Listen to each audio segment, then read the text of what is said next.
Hmm. Apparently we're live. Not really what I was expecting for going live. But anyway, here we are. So obviously I'm by myself today because somebody else wanted to go to an event. So she left this morning and I'm digging stuff out of my hair. Um, Not really sure what that's from, but some form of a stick. She left this morning to go to East Tennessee Homesteaders Alliance, I think. Something along those lines. What are you doing? Whatever I want. What are you doing on my channel? Whatever I want. It's your fault you gave me access to it. Dude! I noticed you didn't play the pre-show video. I was expecting it to just do its thing. Yeah, it would have, except for I forgot I took it out for the Living Free podcast on Wednesday, so nobody got to hear Chewing Sheep. Guess what, guys? I am at the East Tennessee Homestead Alliance Festival. It's in Knoxville, Tennessee, today and tomorrow, and it's badass. Like, check this out. I'm going to do a real quick show. So what you're seeing right here is Vendor Row, and you see Carrie from Strong Roots Resources getting ready to give a talk on one of the stages. There's a lot of people buzzing around. Some pretty awesome food trucks. I actually will admit that Tactical's going to hear me complain about Wheatney tomorrow because there was a wood-fired pizza place here. So check that out. What do you think, Tactical? Do you wish you'd come? I mean, I wish I wanted to go, but unfortunately, somebody has coffee being delivered today, allegedly. Yeah. I'll interrupt the show like when the coffee arrives in the middle of the show too. Probably. Yeah. I don't know. They haven't called me yet, so. No, What are you going to talk about today, dude? I have no idea. No idea. No. How could you not have an idea? We had a very eventful week. Tell them about taking the boys down to base camp yesterday. Yeah, that was actually kind of fun. I'm not gonna lie. So we running the boys through base camp, which I probably am going to talk about here in a bit, but normally moving sheep is complete chaos because they want to just go wherever and hit all of the cake and ice cream wherever they find it. But the ram has, I don't know, he finds it amusing when you're walking to walk in front of you and like block you.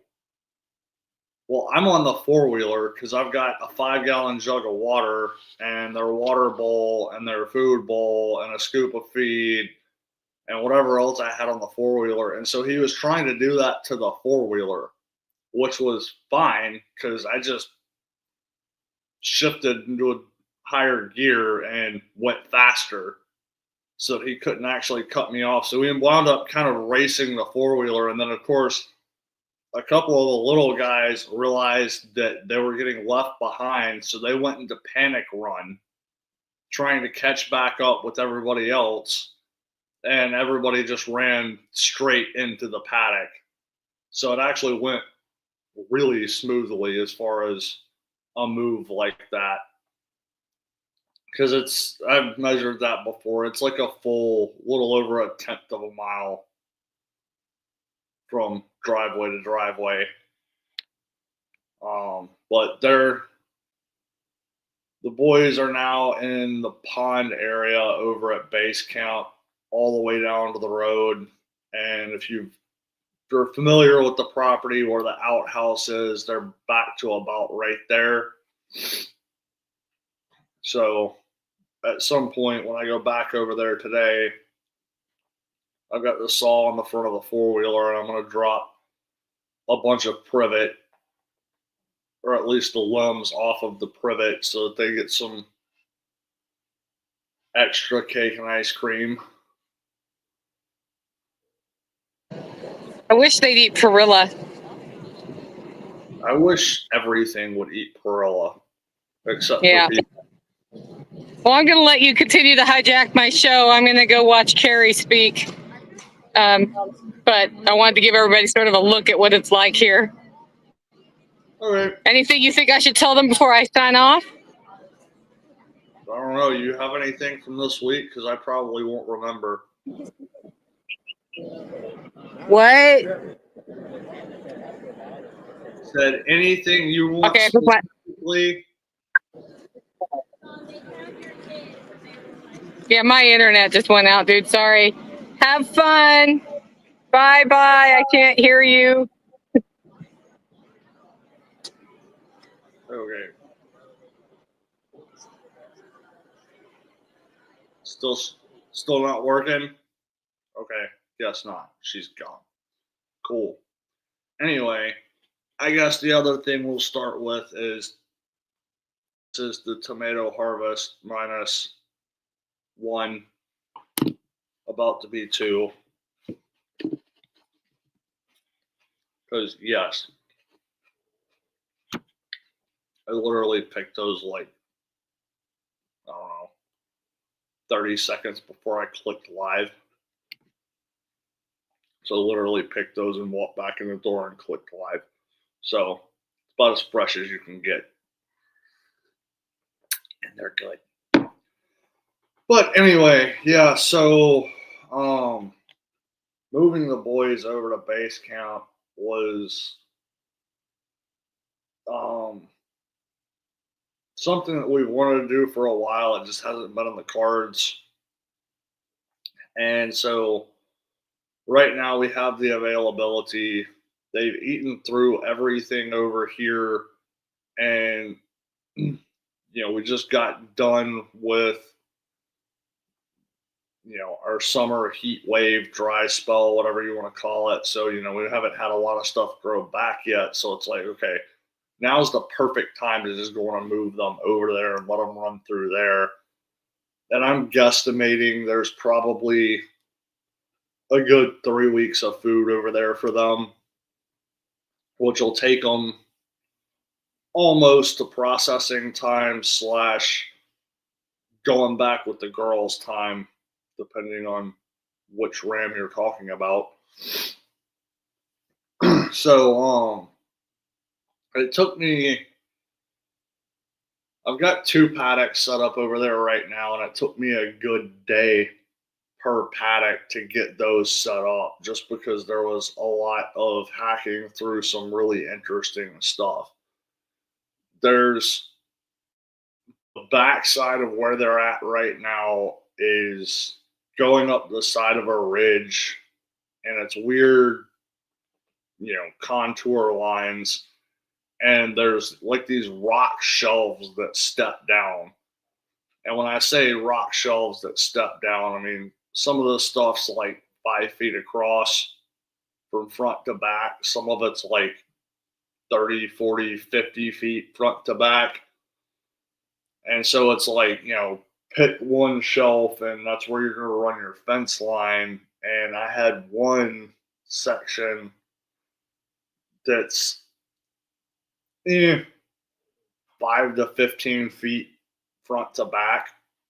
And there's a whole section of it that was just completely engulfed in wild rose, which is one of the most evil plants on existence. Like, I hate those things so much. That was actually just hacking through another one that was entangled in privet. So I was having to hack through both of those today. So I despise that one. But by far the most entertaining part about clearing that paddock was the cedar tree. Because there's a cedar tree. I didn't see how big around this thing was. The base of it's probably 2 foot. And it was probably 40, 50 foot tall. I say was. Because it broke off about halfway up. Now, when I say that it broke off about halfway up, it didn't land on the ground. Of course not. Now, why would it do that? The top of it landed on where it broke off at was about 2 feet away from where it broke at. So it literally just, fell over, top hit the ground, and where it broke at basically didn't move. And it was tangled up in a bunch of other limbs from other cedar trees and its own limbs and vines and everything else. So I didn't look to see how long it took me to very cautiously cut this limb off, pull it out of the way, see if the thing will move, give it a little tug, cut another limb off, and finally I got it to a point to where I was able to basically grab the top and pull up, and it kind of just slid out and hit the ground. But that was definitely a little entertaining to try to get that thing down because it was right where I needed to run a fence line. And of course, knowing my luck, if I had just left it and ran the fence line around that, somehow or another it would have fallen and landed on a sheep. That would have been my luck. So I was like, this thing just needs to come down.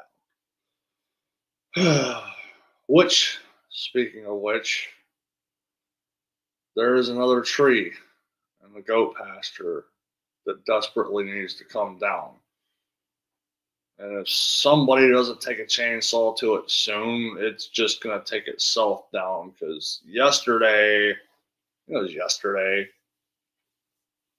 I was taking a couple of minutes in between evening animal stuff to put some plants in the ground, and I heard a crash that was obviously from the goat pasture. And it sounded like a whole tree coming down. And when I finally got all the way up there and looked, it was like 2 limbs. One of them was probably 6 inches in diameter. The other one's probably closer to 8. And I guess one probably hit the other and broke it off. And so both of them hit the ground. Fortunately, the goats were on the other side of the goat pasture when that happened. So they were fine. Didn't hit the barn, didn't hit the fence. So I was kind of happy about that. But yeah, that one needs to come down. But other than that, the only other update I can think of with the sheep is the girls are on their way back down the hill right now. So they just got down to basically the lower half of the pasture, and they're starting their rotation through the lower half, which I'm actually kind of happy about because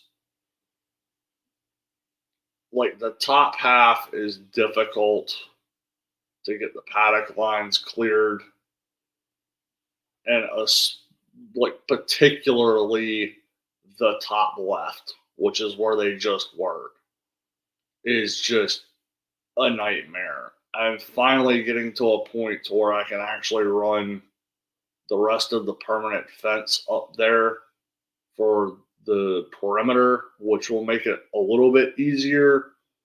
But I'm happy that, they're coming back down to the lower half. So I took the lawnmower over the other day and,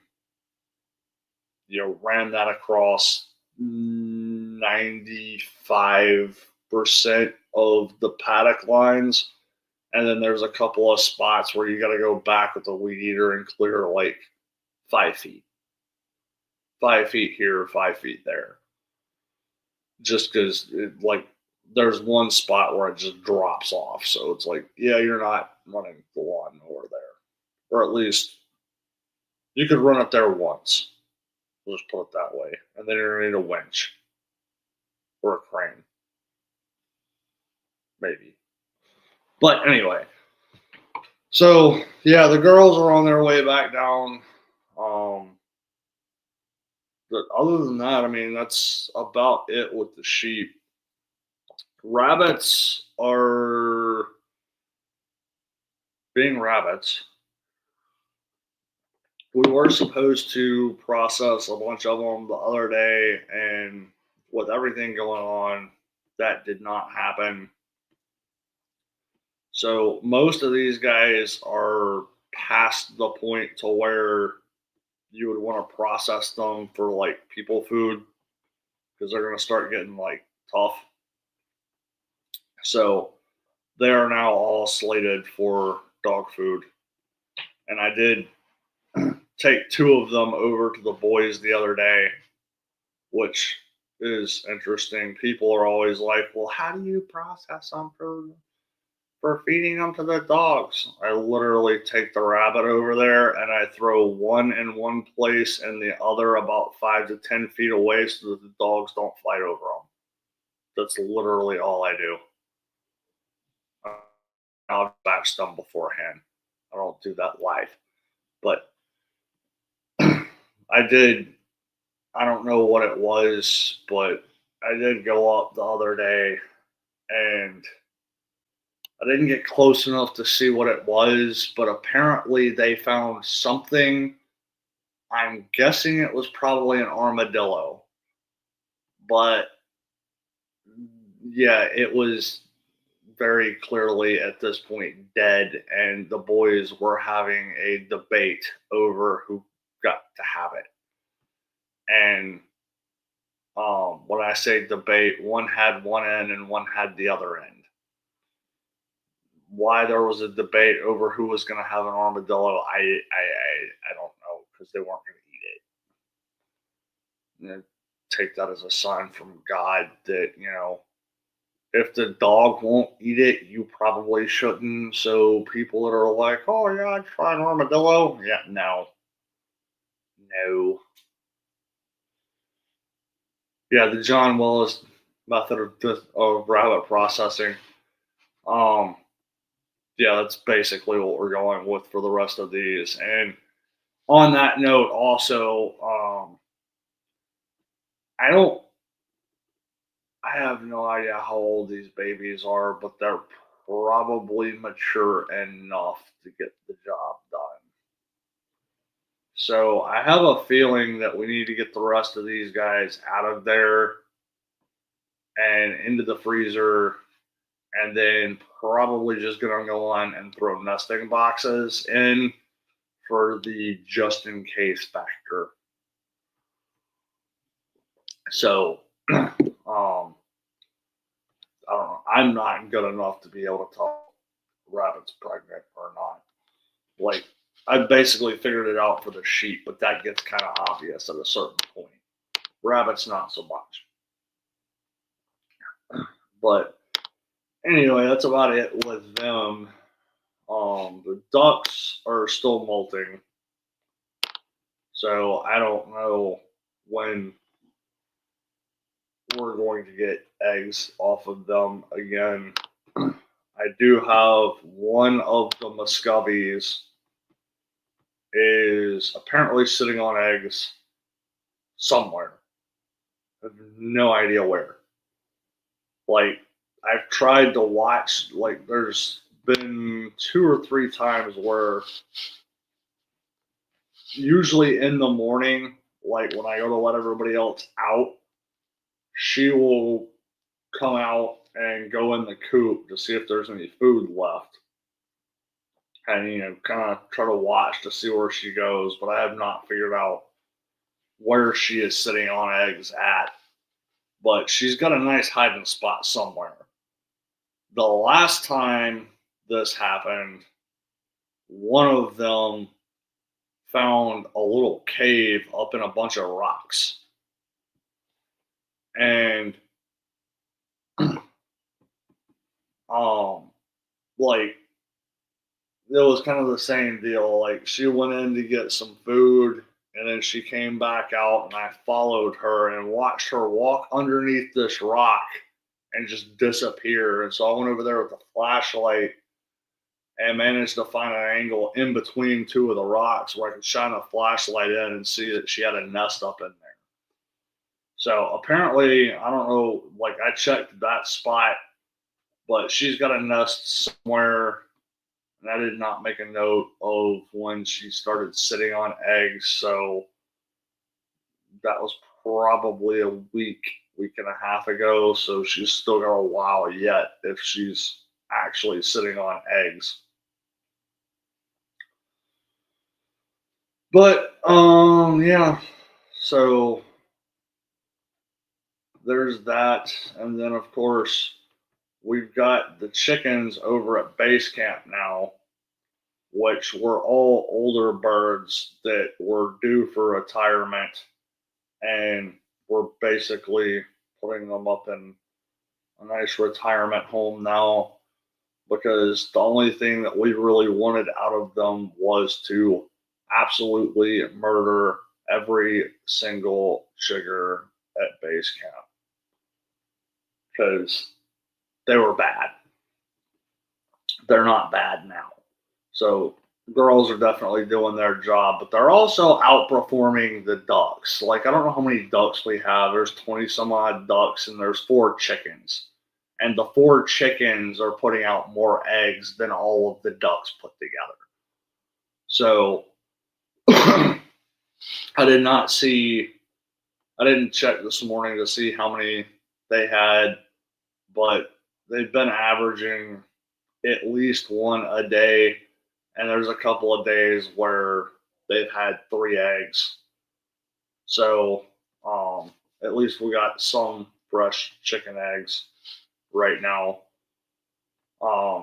which is kind of a legit reason to keep more than one species or breed or whatever for egg layers, just because birds are going to molt at some point. So they're molting at different times, and you can still have some egg production. But yeah, I'm trying to think if there's anything else with any of the other animals. That should be everything for them. So we've got one raised bed over at base camp. We have another raised bed here that has not been assembled yet.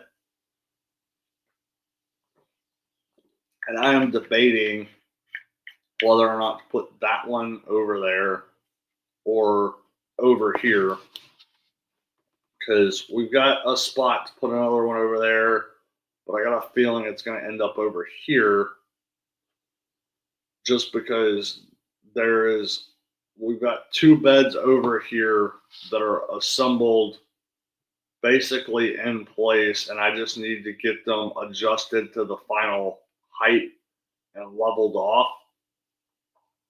And then there is a third one that needs to go in. So I got a feeling I'll just put this other one that's not assembled yet over here just so that this area is done. But at the same time, like, that bed that's over at base camp has been completely and utterly neglected and is actually doing really well. Which, I mean, the spot where it is a point in the yard where it's kind of low, and so the soil down there tends to stay pretty moist. So I don't know if that has anything to do with it, or if it's getting, afternoon shade from the house or what. But that bed is doing pretty well, so we probably need to just go in and order another bed so that we can get one in both places. But I've kind of resigned myself to the last 3 beds that are going in over here is basically going to be a winter project of getting those in place and filled and have them ready for spring, and just probably not having anything planted in there for the fall. And then there's also my other little lovely side project, which is the expansion of the rock garden, which was completely not planned at all. Well, when I say it wasn't planned at all, like it was a thought in the back of my brain. And then I got sick of the dirt washing onto my driveway and perilla and ragweed. And so I was like, I'm just gonna like dig a little bit of this dirt out, level it off with the concrete. That way it's easy to run a weed, or maybe I could get the lawnmower up there and it'd be like half a pass with the lawnmower. I'll just, level this dirt out and then I hit slab rock. It's like, well, that's interesting. That also explains why the only thing that wants to grow here is perilla. So I don't know if curiosity killed the cat. Not really sure on that one. I can tell you it did kill a lot of perilla and a lot of ragweed. Because it was like, well, let's follow the rock slab and see how far it goes. So I've been taking the dirt from that spot and using it to fill in other places where I cannot run a lawnmower, like around the outhouse, because the contour around that outhouse goes in every direction possible. Like literally, it will go north and south. So it's like I'm tired of that one spot. So it's like take the dirt from over here and put it over there, and at least I'll be able to run the mower over there. And Perilla is pretty. Perilla will grow just about anywhere, but it doesn't grow out of slab rock. So at least, for the time being, I'm not going to have to mow that. And it's also an area where I've got some ideas of kind of what I wanted to do over there long term. But it's definitely one of those, you don't know what you're actually going to do until you try to dig the hole. Because, yeah, slab rock. So at this point, I'm kind of trying to see exactly where the slab rock ends so that I can figure out, like, there's some places where there's some holes in the rock and there's like this giant crack in one spot where they put a telephone pole in. But it's like, okay, that would probably make a pretty solid base for the sump of an aquaponics system. So, like, just, what I'm thinking right now is just pouring a footer straight on the solid slab rock, cinder block on top of that, and then skim coat the whole thing in concrete and just use a good paint to seal everything up. And you basically got the sump for an AP or a wicking bed. So we'll see. And then there's also a plan because, like, I know that there is water that goes down through there and it will come out in between the cracks of the slab rock. So you don't want to, like, try to completely seal that up. So there is a plan for having, I don't know, we'll call it a 1 to 2 foot basically raised bed up against that rock wall. So it'll be interesting. If I can get around to it, I will probably try to shoot some video of that area in the relatively near future. But yeah, that's another fun little side project that I've got going. And then trying to think if there's anything else. Obviously, the tomatoes have not been putting on a whole lot, but still getting a couple of tomatoes off of them. And then she's got a bunch of stuff in the raised beds. Like the sweet potatoes are trying to take over the world. I mean, in her raised beds, and I also put a sweet potato vine in the rock wall behind the house, and it's like trying to take over everything, which personally I don't mind. Like, I'd rather have sweet potato vines than ragweed. But so she does have some stuff, and I know she just put a bunch of seed out.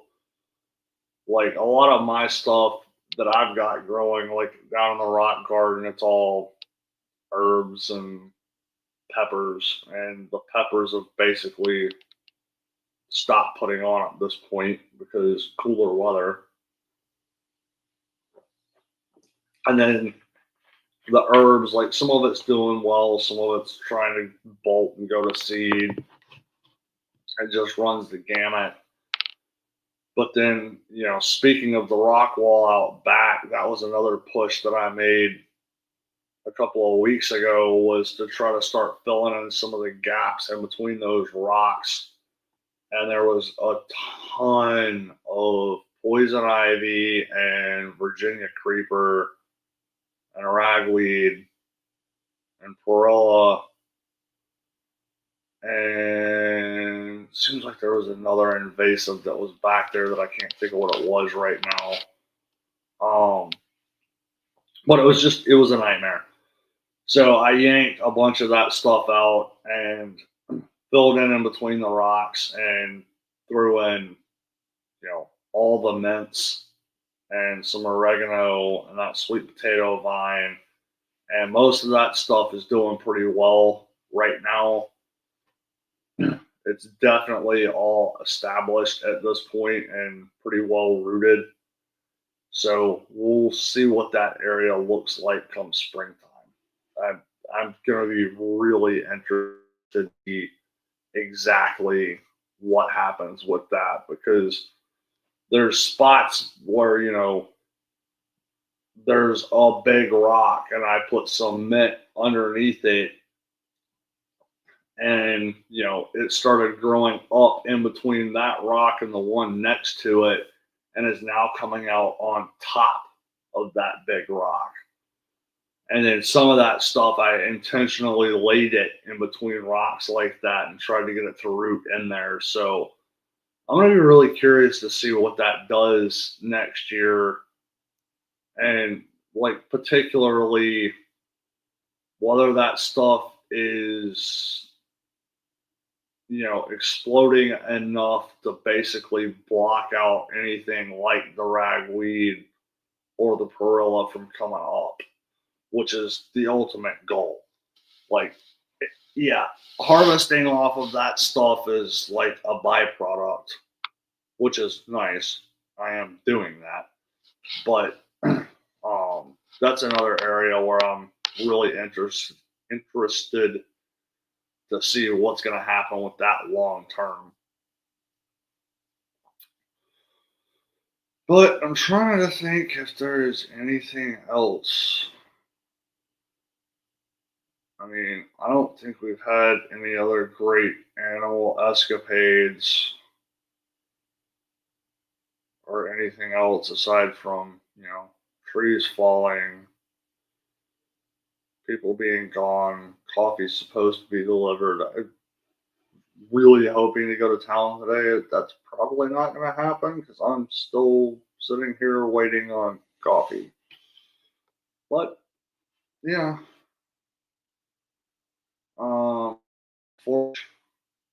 Foraging back in that area, back behind the house.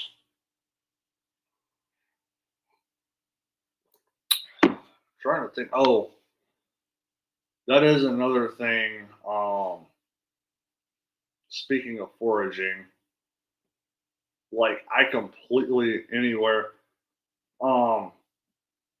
Yeah, I completely had every intention of foraging a bunch of passion flower out of the upper part of the pasture, which it's interesting to see what grows where in that pasture, because there's like a line of demarcation like halfway up where there's literally almost like this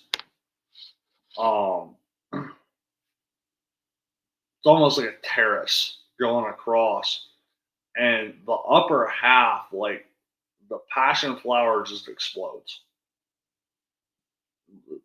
Particularly like late summer, and I tended to go up there and harvest a bunch, and just didn't get around to it. Ran the sheep through there, and then went back through and was looking and was like, wow, they apparently like passion flower vines because there is absolutely none of it left. Like they ate every last scrap of that passion flower. So I've been going through the other parts of the pasture looking to see if I can find any, and we found a couple of flowers here and there. I would like to try to find some field teasel out of the pasture to do a tincture out of. I kind of looked a little bit yesterday, and all I found was second year plants because they're biannual. And I was trying to see if there was any first year plants up there, and didn't find anything. So I don't know. As far as like, also mentioned nut trees fruiting out. I got a bunch of seed off of some red bud. So I'm going to be putting that in a couple of places. I've started scattering some, what's the one that everybody has been raving? Pawpaws. There's a couple of people that really wanted to try pawpaws this year, and so I've made lots of trips to pawpaw trees. So I'm trying to get some of those rooted in a couple of places that, you know, are closer to the house than the ones way up the road. Black walnuts are definitely dropping. I think the Osage orange is about to start dropping, and I'm collecting some of that to try to get some going in some particular places. So I'm just grabbing that for seed. And then the Rose of Sharon that's around the cabin is starting to put seed heads on. And like, you know, it'll put on a little bud and then flower out, and then that turns into the. So I'm about to take some of those and start putting them in a couple of places to see if I can get some more of that going from seed. Which there's two Rose of Sharon plants that were originally over there, and underneath one of them there's like, I don't know, 7, 8, 10. I got some pawpaw seeds from Carrie last year. They need cold stratification. You guys should be good. Yeah, I'm not so much worried about the cold stratification because they should theoretically get that in the winter. The only problem is, like around here, I think the biggest issue is coyotes. I saw some coyotes scat in the road today. No, it was coyote scat because it looked like dog scat, but it had a bunch of pawpaw seeds in there. Coyotes love pawpaws. So I'm actually, like, I've thrown a bunch of them out in the woods before. I don't know if any of them will actually come up. I'm actually going to try burying, like, just under the surface, a couple of them in some places to see if that helps and prevents the coyotes from getting. Margot, my problem is no winter in Florida. Yeah, that's a personal problem. I mean, I personally have a lot of problems in Florida, but, you know, there's a reason I don't live in Florida. No offense, Margot. But yeah, And I don't think the weather in Florida is that awesome. Sorry. But anyway, trying to think if there's anything else. Had the black walnut, the red buds, the rose of Sharon. There's some other.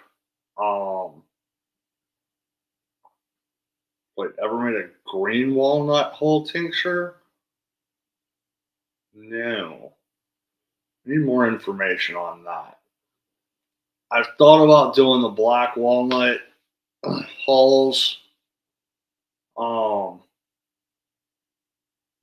But I'm curious, is that like you're making a tincture while the hull is still green or different variety? I'm not sure on that one. Um, but anyway, I think there's some other trees that I'm not even sure what they are. They're like I've looked a couple of them up.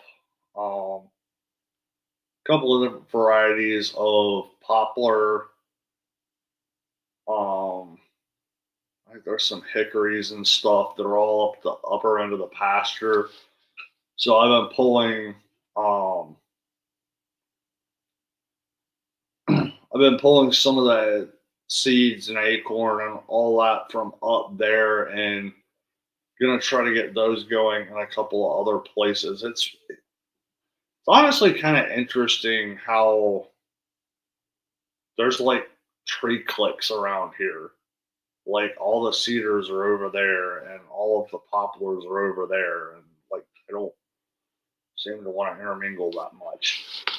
Um, and I think that's mostly because, like, if you go sit up on the ridge, like in the pasture, you can look across the other side and you can see like the line where the old cornfields were, because on one side it's all hardwood, and there's like this clear line, like going right down the ridge where everything past that is all cedars.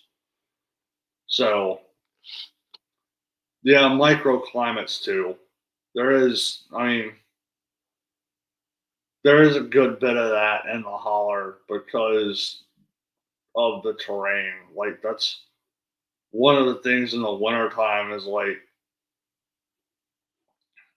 you make the plunge going down the driveway to the road on the four wheeler to go to the pasture, and you hit the road and it's like even colder. And then you get up, start going up into the pasture, and you get into the sunlight, and it's like, oh, this feels so good. But yeah, the microclimates are a thing too. Um, but yeah, I'm gonna throw stuff everywhere and see what takes. Um, there's also like I've got some willows that I put in last year in a couple of places. They're established at this point. I was hoping to be able to make a living fence out of those this year, and um, they're just not quite there yet. So maybe this winter I might be able to start weaving them together, but we'll see. But don't have cedars, something like juglone. Um,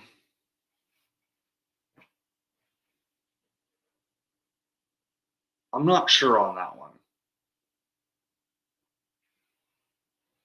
Yeah, I would have to go look that up to make sure. I think so, but I'm not positive. I was actually kind of hoping Kerry was going to be on, but apparently he's presenting at East Tennessee right now. So he would probably know that off the top of his head. But anyway, um,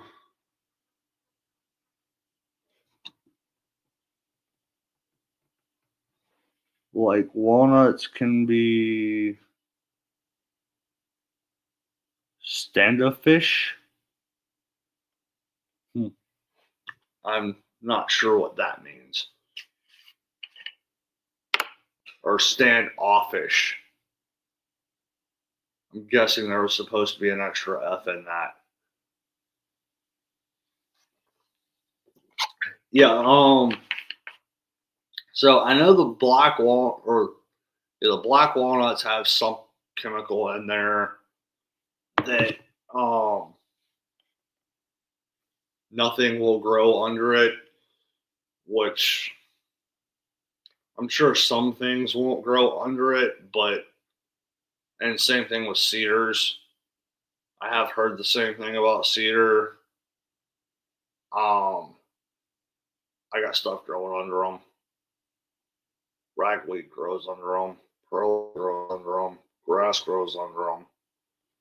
So, yeah. Like Nicole says, animals don't read books, neither plants, neither trees. So, I'm a fan of just like throw stuff out and see what happens. If it grows, it grows. If it doesn't, it doesn't.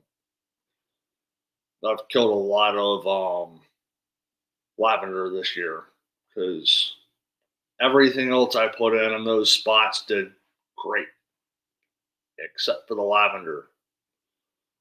Not really sure why, but I don't know.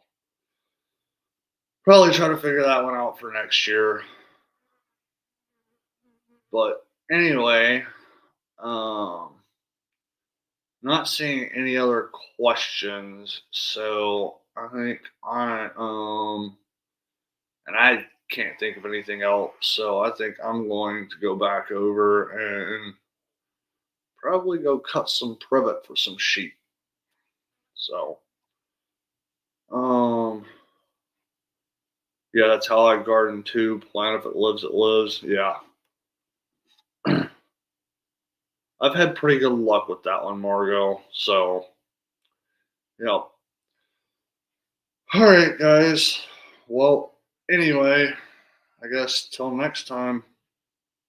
Bye.